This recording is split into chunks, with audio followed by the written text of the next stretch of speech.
तैयार खड़ा हूँ धरती में मुगलों का मुंड गाड़ने को, प्राण जाए पर बचन न जाए। हमने भी तो मंत्र पढ़ा है, युद्ध कला की सभी विधाओं का मुझ पर भी तंत्र खड़ा है। किया प्रतिज्ञा है हमने दुश्मन का पक्ष फाड़ने को, तैयार खड़ा हूँ धरती में मुगलों का मुंड गाड़ने को। हम बोल नहीं सकते राजन, हम बोल नहीं सकते राजन, पर पूर्ण हमारा प्रण होगा। तेरा वचन में अंतर से निर्वार महाभीषण होगा, तेरा वचन में अंदर से निजवार महाभीषण होगा। और क्या कहता है आते सुनना। वाह वाह, जिंदा वाले पर जोरदार तालियां। और हाथी क्या उत्तर देता है, जरा गर्व करना कि क्या भारतवर्ष का कोई जानवर भी ऐसा है बहादुर है। मैं पंक्तियां निवेदित करता हूँ कि मातृभूमि की भक्ति का मैं पावन एक पिटारी हूँ। घमंड नहीं है उस हाथी को, इस तरह बहादुर होने के बाद भी अपने राजा के समक्ष अपने को पिटरिया कहता, छोटा सा डिबिया। तब पंक्तियां निवेदित है कि मातृभूमि की भक्ति का मैं पावन एक पिटारी हूँ, सावधान करके दुश्मन का मैं सफल शिकारी हूँ। हे महीप, हमने भी तो जीवन भर निष्ठा पाली है, क्रोध भरे अंगारों से आंखों में देखो लाली है। फंसा सूर्ण में साकल मेरा शरण शरण कर लहरेगा, शत्रु गजों का पेट किसी नकारे जैसा गहरेगा। किसी सरोवर में अपने शस्त्रों को फेंक नहीं सकता, सागिर्द आपका रित समझ घुटने टेक नहीं सकता। समर भूमि को शत्रु के सौ का कल्याण करूंगा मैं, वरदान मौत की दूंगा या निज को बलिदान करूंगा मैं। वरदान मौत की दूंगा या निज को बलिदान करूंगा मैं। बातचीत समाप्त। अब महाराणा प्रताप आक्रमण का आदेश देते। हाथी और महाराणा प्रताप की बातचीत समाप्त। अब उसको आक्रमण का आदेश देते हैं और उस हाथी का रण कौशल देखना मैं पंक्तियां निवेदित करता सुनिएगा कि दिख रहा दूर से ही रणभूमि में गज का गर्भित ललाट। हाथी तो वहां बहुत रहे होंगे, दुश्मनों के पास भी अपने पास भी, लेकिन राम प्रसाद हाथी कुछ अलग दिखाई पड़ रहा था। बहुत अध्ययन बहुत शोध किया विधायक जी, तब इसको लिख पाया हूँ। दिख रहा दूर से ही रणभूमि में गज का गर्भित ललाट, कांप गई अकबर की सेना देख मतंग का रूप विराट।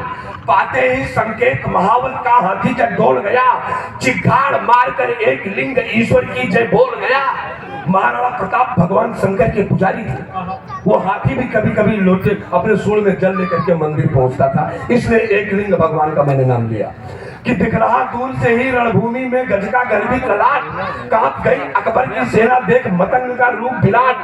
पाते ही संकेत महावत का हाथी जब डोल गया, चिघाड़ मारकर एक लिंग ईश्वर की जय बोल गया।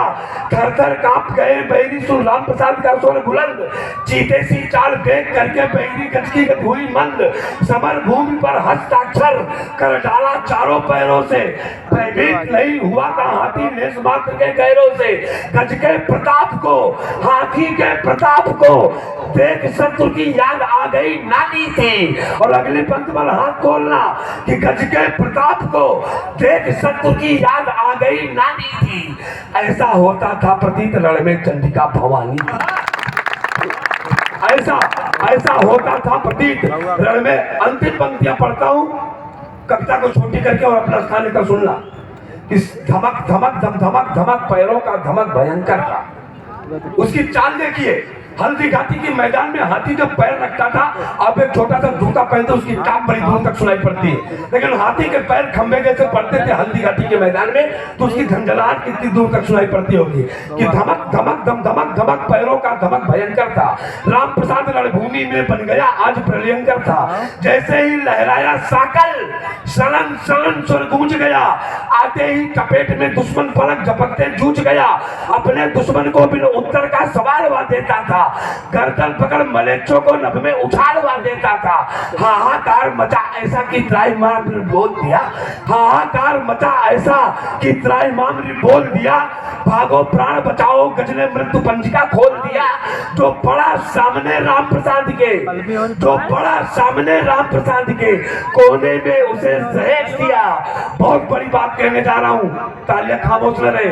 जो बड़ा सामने राम प्रसाद के कोने में उसे सहेज दिया, या अली बोलने से पहले अल्लाह के पास ही भेज दिया, या अली बोलने के पहले।